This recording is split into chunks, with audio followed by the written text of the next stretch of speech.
What's it been like to kind of play this new aspect? You know, I do drunk, addicted, damaged women really well. It's been fun. It's been a challenge, and for me, it was great to kind of move away from speeches and talking about railroad rights or maglev rights or whatever they were. To move into some of the more emotional side of the character. I mean, I think season 1 we saw a lot of the veneer of Amanda, and we didn't really get to see the underbelly of her. And in season 2, I mean, she's just on her back with her legs split, showing your underbelly. So. Yeah, that's cool. Do you think she's going to recover from where she's at right now? Yeah, I mean, we saw in this last episode that she had quit the Adreno for 2 weeks. And she is definitely trying to, pull her life back together. She'll never give up the scotch, though. What about more of her backstory? Wait, what? I'm sorry, go ahead. No, you go ahead. I was saying backstory. What about more of her backstory? We're going to find out a little bit more about her backstory. Yeah, we definitely get to see some more in some upcoming episodes, and then, as Kevin said, if we get a season 3, he plans on exploring Amanda's story, her backstory in season 3. Are you relatable to her in any way? I relate to kind of her drive and her kind of that just being so driven career-wise. I've had a career since the age of 3. I was a competitive figure skater, then I became an actor, and I've made huge sacrifices in my life to kind of get to where I am. So I relate to that. As far as the addiction part, I mean, I don't have personal experience with addiction, but it's amazing the research you can find on YouTube and what you can see. And I have friends. I have friends that have had struggles with addiction, and spend some time speaking to them as well, and listening to their stories and listening to how do drugs affect you physically. It's not just. I mean, there's one scene, and I'm so proud of this scene, where I go and ask Pottinger for the Adreno, and my lip was twitching, and it was kind of like, it's like she wanted it so bad she could almost taste it, and I really wanted to reveal it because someone had told me that that's what it's like when drugs are in front of you, and you're just waiting for that fix, and you want it. It's like you can already taste it before it's in you, and you're just like, and so I was really trying to create that need. What do you like about the character, and what don't you like about it? What do I like? I like damaged Amanda. I like this dark underside of her. What I don't like, I don't like speeches. I'd be perfectly happy to never give another speech ever again in my life as Amanda.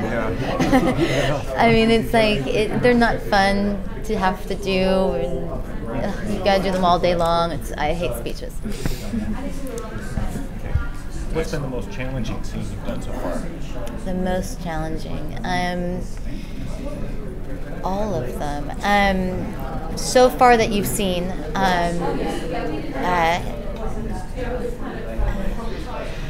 I would say all of episode 5 was extremely challenging. The whole ego implant and the addiction and all of that. Because there's so many scenes within that. And even the scene with Pottinger where I reveal the rape. I mean, I wanted to make it. I didn't want it to be I didn't want it to be like. When you're given a very dramatic story as an actor, sometimes it's more heartbreaking if you play against the drama, because if you play into the drama, it becomes melodramatic. And so to try and play against it and find those moments where she could kind of smile, and even though it's so painful what she's saying, to find that bit of hope within it.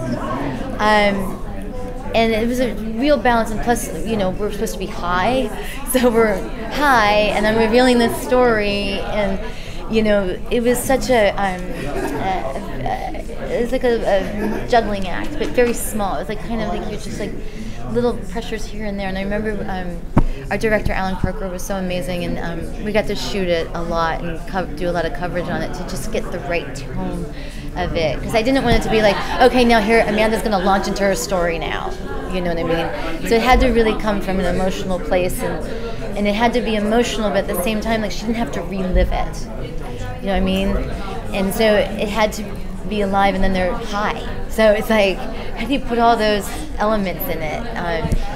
And it was great. And then we were sitting in chairs that turned, that swiveled, and so we were swiveling a little bit too, like in the right places, and trying to find the moments where, like, you look away and where you, like, make eye contact, and it was fun, but challenging, scary. Has Amanda been the most challenging character you've had to play so far? Or at least up there? Yeah, definitely. I mean, every character is a challenge, I think. No character is fully me, you know. That would be boring. No one's writing a story about me. I'm boring. So every character that's written, I mean, there's something dramatic in their lives. There's something that's going on that makes them interesting, and you have to create that. So every character is a challenge. You know, let me ask you, you've been part of some huge shows. Obviously, you're on Buffy, Dexter. Is there anything you took from those roles that kind of help you, like, develop your role in Defiance? You know, every job I have, I learn from, and I learn something new about myself. Characters teach me. It's like interesting. Characters inform me as well as much as I inform the character, and so there's certain lessons you take away. You know, Buffy and Angel was like being in graduate school. I mean, I was right out of college, and I really felt like I was in the best graduate acting program ever, working with Joss Whedon. I mean, it was amazing, and the challenges that they put in front of me every week were different. And Darla was such an epic, exotic character. I mean, she was 400 years old. And they allowed us to play. They allowed us to make choices, and if they failed, it was okay. It was like you could just make a choice, make a strong choice. And so it was one of the best experiences I've ever had. And evolving, you know, from there into Rita. I mean, Rita's obviously the most vulnerable character I've played, but you know, she helped me hone my craft on damaged women. And then and going from there into stronger female characters, I mean, I think every character ends up being, I feel like all the women I've played before are there with Amanda, like in the background, you know, all their different elements and sides, because I take away something from them, from each and every one. Do you feel like sometimes you take her home with you, or are you very good about just leaving her where she belongs? You know, I'm very lucky that I'm able to bring my dogs to work, and that helps me reconnect in my life. It helps me, you know, I go back to my trailer and there's my puppies, and they don't know what I just did, and they're jumping up and down, and they're excited to see me, and you can't help but all of, you know, and then, you know, then you got to take them for a walk, and you got to clean up their poop, and you're back into real life, you know what I mean? So I've been doing this, I've been an actor for 29 years now, and I can turn it off. I mean, there's times where you're exhausted, and there's times where, you know, you might be a little bummed out, but, you know, I'm not a crazy person. You know, I don't like, and I don't use it as an excuse for bad behavior in my life. You know, just because I'm being an addict doesn't mean I actually have to go out and become an addict. Exactly. So I'm not that kind of actor. So shows like Buffy and Angel have such a rabid fan base. How have you found the fan base for Defiance? You know, it's a lot of the same fans. I mean, I like to joke around and say the Buffy Angel fans grew up and became the Dexter fans, and then they all kind of followed me over to Defiance, which is awesome. I love that, and it's why I like working in genre shows, is that the fans are just as passionate about the show as we are making it, and they're loyal and they're faithful and they're devoted, and I love that, you know. So it's great. It's been fantastic. Do you play the game? I don't.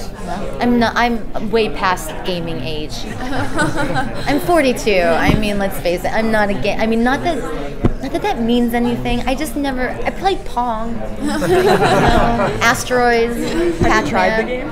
I did. I can't. The controls nowadays, it takes talent. I mean, it takes like a 7-year-old to be able to do all of that and look at the screen at the same time. I'm like, I look down and I'm like, I don't know what my right hand's doing for my left hand, and I don't know, like, and then I have to watch. It's confusing. Do you have any teasers for us? No, I can't tell you anything. Who told you anything so far? Anybody? How about the Amanda Nolan relationship? Where's that going? Well, they're like the Ross and Rachel of Defiance. They're on a break. No, you know, I think they'll always have an attraction between the two of them. I just think it's going to be a very complicated journey for them to really commit to being together. And you know, it would be boring if they hooked up and next thing you know they're like playing house and like having a baby, and it'd be like nobody would watch the show. It's so much more interesting to kind of put them together, pull them apart, put them together, pull them apart, and like wonder, you know, is this the episode they're gonna get back together? Or is like, it's better to kind of do that. So that's what's gonna happen. I think eventually they'll end up together, but I don't know. You know, you've had this career for 29 years, a lot of TV work, a lot of movie work. If you're like, you know, at home and like, say, like Buffy or like Jawbreaker or something comes on, do you watch your stuff or are you like, you can't do it? Oh, no, I mean, I watch it, I always think, oh God, what was I thinking with that hair? Bangs, really? No, I mean, to be honest, it doesn't happen that much. I'm flipping through the TV and I come across me. Like, so it might have, maybe it's happened like once or twice. Because especially in this day and age, I don't really flip through the TV anymore. I go in the guide and I look to see what's next and like, you know. But I do enjoy watching the show. I love watching Defiance because I get to see all the work that my other actors are doing. And for me, when I watch myself, it's more like watching a home movie. I'm more like, and my husband hates this, but I'll be like, oh honey, that was the day that Bamboo got sick and I had to race him to the vet after work, emergency vet. Like that was the scene, I was showing that scene and then I like, came back to the trailer and he was like choking and like, that was, and he's like, I'm trying to watch the show. And I'm like, yeah, but that was the day that happened. So it's hard to kind of watch my stuff and be involved. Do you ever like watch the season or the previous season to kind of, you know, before you get started, especially if you're on a new season, to kind of reconnect with Amanda a little bit? Yeah, I mean, I have such a bad memory, and especially because during hiatus I do other jobs as well. It's hard to kind of remember what happened, and so it is good to kind of recap a little. I have just from prep for like publicity purposes, I have extensive like outlines of the whole season. So I will go through and look those over just to remind myself what happened. So we do have such long hiatuses. It is hard to remember. Kevin was talking about like during season 1, episode 6, it was revealed. I'm like, and because we shoot 2 episodes at a time, they really do run together. So I can't remember like what happened in specific episodes. So I have to watch. So do you have the arc for this season already? Yes. Yes. You know what's going to happen. You can't tell us. No, I can't tell you. They'll kill me in real life, not on. They'll kill me. No, I don't want to spoil it for people. It wouldn't be the same. No. How have you been enjoying the court? Good. I mean, I came in yesterday. Traffic was a nightmare. Oh yeah. And hit a couple parties last night and had a good time. And then today I've just been doing press. I like the Defiance picture at the Sharknado party. Oh, wasn't that cute? That was really cute. That was cute. That was fun. We had a great time at that party last night. I stayed up a little too late. Sorry. I kept saying, oh, I have to, at midnight I turn into a pumpkin and I have to go to bed at midnight. Then it was like 12:15. I was like, 12:30 I turned into a pumpkin, and then it was like, oh, who am I kidding? It's going to be like 1 before I get back up to my room. Any film projects coming up? Yeah, I just wrapped a movie called Havenhurst. It's being done by the producers of Saw. It's a horror / psychological thriller. Super cool film. It's why I went brunette. And I'm really excited about it. I got to do some crazy stunts, like crazy stuff. So I'm excited about it.